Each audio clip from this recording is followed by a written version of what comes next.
बिस्मिल्लाहिर्रहमानिर्रहीम अस्सलामुअलैकुम रहमतुल्लाह। मुल्क में 27वीं आईनी तरमीम के आने के बाद, पास होने के बाद, आईनी अदालत बनने के बाद, army chief general Asim Munir के फील्ड मार्शल बनने के बाद एक बार फिर से इमरान खान को डायरेक्ट ऑफ़र दी जा रही है। इमरान खान को पेशकश की जा रही है। इमरान खान को कहा जा रहा है कि आप आएँ बाहर और आपके लिए रास्ता हमवार किया जाता है, आपके लिए सिलसिला बनाया जाता है और आप डायरेक्ट आएँ गवर्नमेंट के अंदर। आप चाहे वज़ीर-ए-आज़म बनना चाहें, आप अपनी गवर्नमेंट बनाना चाहें, अपनी हुकूमत बनाना चाहें, आए हम आपके लिए सब कुछ करने को तैयार हैं। अब अचानक से क्या हुआ? देखिए, ये सोचने की बात है कि अचानक से ये ऑफ़र कहाँ से आई, किसने दी, किस किस्म की ऑफ़र दी और इसके पीछे मकसद क्या है, मतलब क्या है? बड़ी अहम तरीन जो इस वक्त डेवलपमेंट हुई है इमरान खान को लेके, ये 27वीं आईनी तरमीम के बाद। देखिए, 27वीं आईनी तरमीम जो पाकिस्तान के अंदर इस वक्त पास की गई है, उसमें ऐसा लगता है, बज़ाहिर तो ऐसा लग रहा है कि एक दो शख्सियात को नवाजा गया है, लेकिन इसमें सबसे ज़्यादा जिस शख्सियत को नवाजा के ताकतवर बनाया गया है, उसको मज़ीद मजबूत कर दिया गया है, पावरफुल कर दिया गया है, वो तो है field marshal army chief general Asim Munir. अब हुक्म उनका चलेगा, अब ऑर्डर उनका चलेगा, अब वो जो कहेंगे वो आइन बन जाएगा, वो जो कहेंगे वो कानून बन जाएगा, वो जो कहेंगे उसके ऊपर अमल दरामद हो जाएगा। ये बड़ा क्लियर कट इस वक्त पॉलिसी बन चुकी है और ये तय हो चुका है। अब इस्टेब्लिशमेंट के लिए आपको पता है कि इस वक्त जो नून लीग पीपल्स पार्टी की गवर्नमेंट है और ये दोनों जमातें हैं, अवाम के अंदर इनकी क्या हालत है?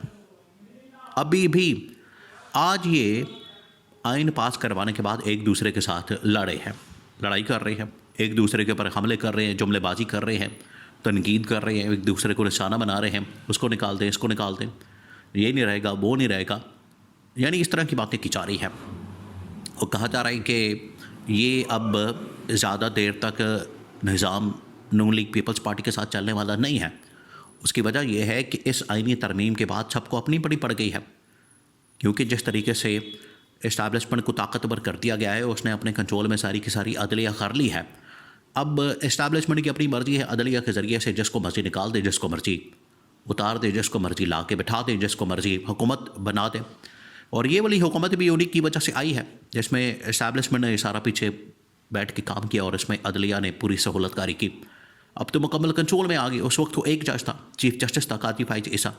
अब तो पूरी की पूरी अदलिया जो इस वक्त फेडरल कोर्ट बना दी गई है, कॉन्स्टिट्यूशन कोर्ट, आईनी अदालत बना दी गई है, वो तो मुकम्मल कंट्रोल में आ गई इस्टेब्लिशमेंट के। वो जो मर्ज़ी करती फिर इनके साथ, जैसे मर्ज़ी जब मर्ज़ी इनको निकालते, यही इनको मसला होता था। देखिए, आज अगर नून लीग को सबसे बड़ा मसला होता है, नवाज शरीफ को या आसिफ अली ज़रदारी को, पीपल्स पार्टी को, सबसे बड़ा मसला इनको क्या होता है कि हमें बड़ा जुल्म किया गया, हमारे ऊपर हमें विक्टिमाइज़ किया गया, हमें इंतकामी कार्रवाई का निशाना बनाया गया और हमारे साथ बड़ी नाइंसाफ़ी की गई, हमारे वज़ीर-ए-आज़म को टांग दिया गया, जुल्फ़िकार अली भुट्टो को टांग दिया गया।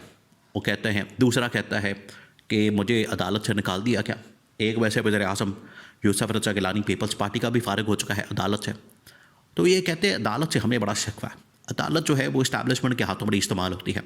तो अब तो डायरेक्ट उनके कंट्रोल में चली गई है, अब तो आपके कंट्रोल में रही नहीं। उल्टा हमने अदालत को मजबूत करने से या अदालत को इस तरह से बनाने के कि उसके अंदर रिफॉर्म्स इस तरह की जाती कि बाद में अदालत मजबूत होती, ताकतवर होती और अवामी मामलात और सियासी मामलात और फिर उसके बाद रियासती मामलात के ऊपर बेहतर तरीके से फ़ैसला करती है। बजाय इन्होंने पकड़ के वो जो ताकत पहले इस्टेब्लिशमेंट इस्तेमाल करती थी अदलिया के ज़रिए से, खुफिया तरीके से, अब इन्होंने ओपन खुल्ला ये लाइसेंस दे दिया है और आइन के अंदर बाकायदा तौर पर डाल दिया है। तो अब उनके पास चली गई है, तो इनका बयानिया तो फ़ारिग हो गया, इनका नैरेटिव तो फ़ारिग हो गया, इनकी सोच अप्रोच तो फ़ारिग हो गई। ये टोटल इनकी आइडियोलॉजी और टोटल इनकी सियासत है कि इनको समझ नहीं आती कि हम अपने हाथ पाँव काट के तो अदलिया के हवाले, इस्टेब्लिशमेंट के हवाले कर रहे हैं, तो आपस में लड़े हैं। अब असल में जो ऑफ़र आई है उसको आपने समझना। ये लड़े हैं, इनकी लड़ाइयाँ होनी है, इस्टेब्लिशमेंट को पता है, वो डिवाइड एंड रूल एक पॉलिसी, एक बड़ी लंबी चौड़ी पॉलिसी है, वो कहलाता है, डिबेट है। अब यहाँ पर ये हुआ है कि इमरान खान को बाकायदा तौर पर 2-3 सहाफ़ियों की जानिब से, जो पाकिस्तान में आपको पता है इस्टेब्लिशमेंट के एक अनडिक्लेयर्ड किस्म के, अनऑफिशियल किस्म के तर्जुमान बने हुए हैं, वो तर्जुमानी करते हैं। उसके अंदर फैसल बाटा भी शामिल है, उसके अंदर एक दो और सहाफ़ी शामिल हैं। उनकी जानिब से अब बाकायदा तौर पर इस हवाले से स्टेटमेंट आया। उन्होंने कहा कि आज भी इमरान खान की टेबल के ऊपर ये ऑफ़र मौजूद है, पेशकश मौजूद है। जब चाहे इमरान खान इस टेबल को, इस ऑफ़र को ले, पेशकश को ले और हमारे साथ बात कर ले। ऑफ़र क्या? ऑफ़र यही है, आज इमरान खान हमारे साथ बैठे बात करें, इमरान खान थोड़ा पीछे हटे, इमरान खान थोड़ा लचक दिखाए। अब आप अंदाज़ा करें 2-3 चीज़ें इस मैसेज से, इस पैगाम से, कि इमरान खान वो आदमी है जो आज भी इतना ताकतवर, मकबूल, और इमरान खान वो आदमी है आज भी जेल के अंदर बैठ के, बाहर नहीं है, कौमी असम्बली के अंदर नहीं है, सेनेट के अंदर नहीं है, अपने घर के अंदर नहीं है, नवाज शरीफ की तरह आ जा नहीं सकता, आज़ादी के साथ ज़िंदगी नहीं गुजार सकता, बाहर मुलाकातें नहीं कर सकता, बाहर गवर्नमेंट के मामलात को नहीं चला सकता। इमरान खान की किसी बेटी की गवर्नमेंट नहीं है, इमरान खान के बड़े भाई की गवर्नमेंट नहीं है, इसके बावजूद जेल के अंदर वो ताकतवर है। और नवाज शरीफ जेल के बाहर भी कमज़ोर तरीन, बदतरीन आदमी बन चुका है। इमरान खान की ये ताकत का सबूत है, इमरान खान को ये मानने का, तस्लीम करने का एतराफ़ इन्होंने कर लिया। नंबर 2, अब उसको जो ऑफ़र दी जा रही है, अब इस्टेब्लिशमेंट को पता चल गया है कि ये निज़ाम हमने तब्दील करना, आईनी तरमीम हो गई। आपको पहले बता दिया था कि तरमीम इस मकसद के लिए की जा रही है, एक्सटेंशन इसमें से जो निकलेगी वो इस मकसद के लिए की जा रही है कि तरमीम हो, एक्सटेंशन हो, कुछ भी हो, उसमें से जो रास्ता निकलेगा, उसमें से जो पॉइंट निकलेगा वो ये कि गवर्नमेंट चाहे हो या ना हो, गवर्नमेंट चाहे पावर में रहे या ना रहे, एक्सटेंशन एक मरतबा एक्सटेंशन मिलने के बाद अब ये गवर्नमेंट का वजूद ख़त्म हो जाएगा। उससे पहले भी ये मसला था कि अगर एक्सटेंशन नहीं देते तब ये गवर्नमेंट फारिग हो जाएगी, इनको घर भेज दिया जाएगा, उनको बता दिया गया था।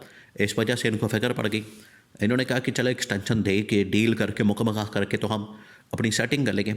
अब एक्सटेंशन हो गए, अब उसके ऊपर फील्ड मार्शल को चीफ ऑफ डिफेंस स्टाफ बना दिया गया। और अब जो ये एक्सटेंशन या चीफ ऑफ डिफेंस स्टाफ का होता और ये तमाम चीज़ें कर दी गई हैं, उसके बाद तो क्लियर हो गया है कि इनके अब दिन गिने जा चुके हैं, अब ये इनके काउंटडाउन शुरू हो चुके हैं।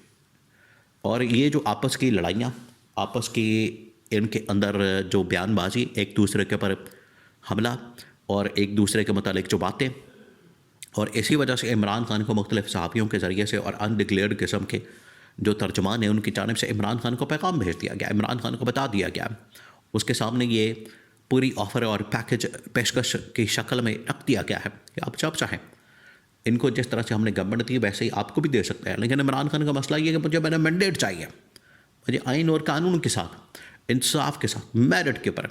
इमरान खान इस तरह से डील करने वाला नहीं, तो ये थोड़ा सा फ़र्क है। अगर आप स्ट्रेट पे इमरान खान के साथ उस तरह से आइन और कानून के मुताबिक मेरिट के ऊपर मामलात को चलाएंगे तो उसके ऊपर इमरान खान एग्री करेगा।